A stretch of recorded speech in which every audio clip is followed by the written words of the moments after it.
Aceh tidak ada yang namanya ular. Hanya ular kecil-kecilan doang yang diangkut pakai truk. Tidak ada yang namanya penggilingan padi raksasa di Aceh. Nggak ada. Padahal pendapatannya dari Terbesar 1,8 juta, semua lari ke Medan.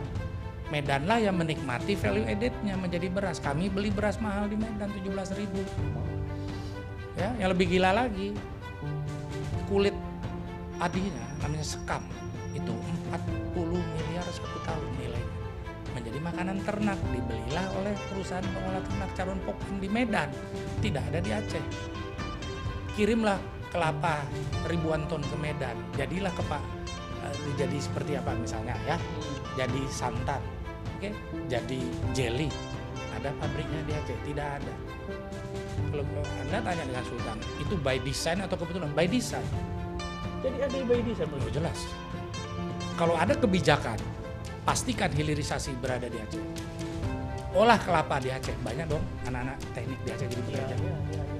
Dirikan huler-huler raksasa di Aceh, jangan di Medan. Value added dapat di Aceh kan? Kenapa kami jual beras 4.800 harus beli nasi padinya 17.000? This is stupid. Kalau tidak by design, kenapa tidak dilaksanakan?